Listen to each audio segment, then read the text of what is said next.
Sure, running more miles in training is going to help improve your overall running, but adding in some specific and varied speed workouts will have an even greater impact on you getting close to a best time. So today we've got 3 different speed workouts for you to try that will get you close to breaking that personal best next time you race.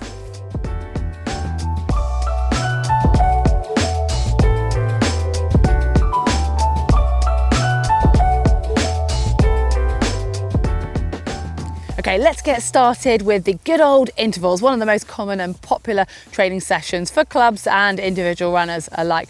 They don't need to be daunting, there needs to be nothing complex about these. It's basically going to be pushing you out of your comfort zone for a set amount of time or a set distance, followed by a set amount of rest or recovery so you can maintain that increased pace throughout the whole of the interval efforts. And you want to walk away feeling like you've really done some decent work, but you could still maybe get one more interval out if you really had to.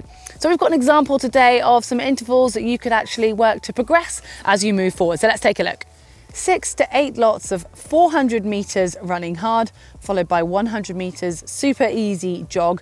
If you don't have a distance, you can do that in time. So 90 seconds to 2 minutes of running hard, followed by 1 minute of recovery. And then you can progress onto 4 to 5 lots of 800 meters hard, followed by 200 meters easy jog. Or in time-wise, that would be 3 to 4 minutes hard, followed by 1.5 minutes or 90 seconds of recovery.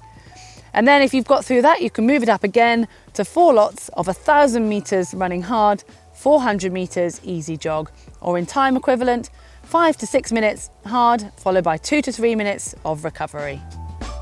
The great thing about these intervals, they can be done pretty much anywhere. If you've got a track, that's great because you can mark out the distance, but really doesn't matter at all. Maybe you've got a housing estate you can run around in. Running to time makes them really flexible to be done anywhere. The key point being though, that you can really notice the contrast between those hard efforts and the easy recovery. So you can maintain that hard effort throughout all of those intervals and making sure you get enough rest in between.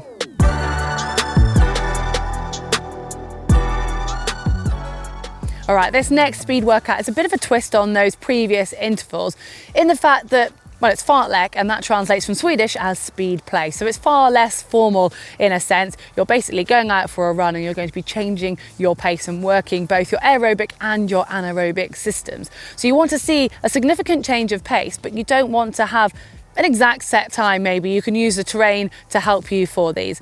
Although it is supposed to be very much natural, just to get you started, we've got an example that you can try out in your next run. Starting with the Mona Fartlek, named after the famed Aussie runner Steve Monaghetti.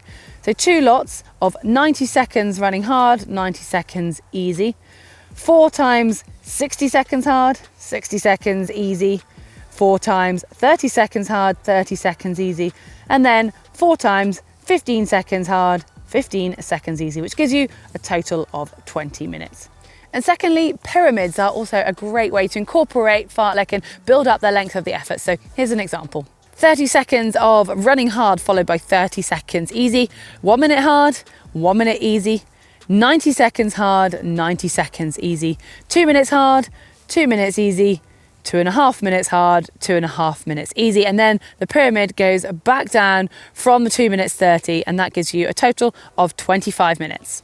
And you've got 2 options of how you approach these workouts. You could do them very similar to the intervals and you do your hard bits very hard and your easy bits really easy. Or you could have a more of a relaxed format where the hard bits aren't quite so intense, but to counter that out, you actually don't go slow on your recovery. So you're constantly keeping your heart rate a little bit higher, but in a smaller range.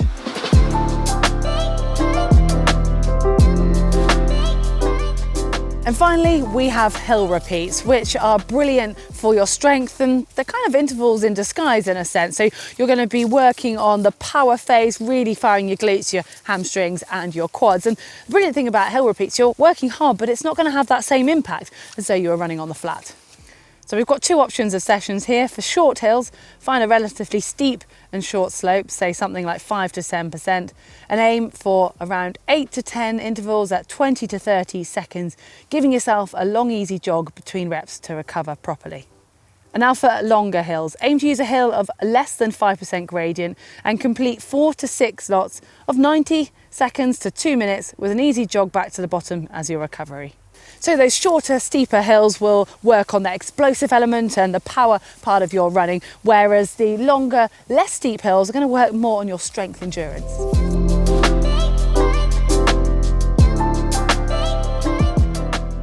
All right, that is our selection for today. There's obviously loads of variations you can do on that, or completely different speed works. Again, if you've got a favourite that you go to, do share it with us in the comment section below so we can all go and give it a go.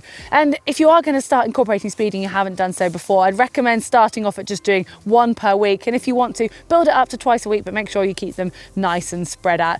And hopefully you've enjoyed it. Give us a like if you have. Do follow us on our social media channels, and you can also subscribe here on YouTube.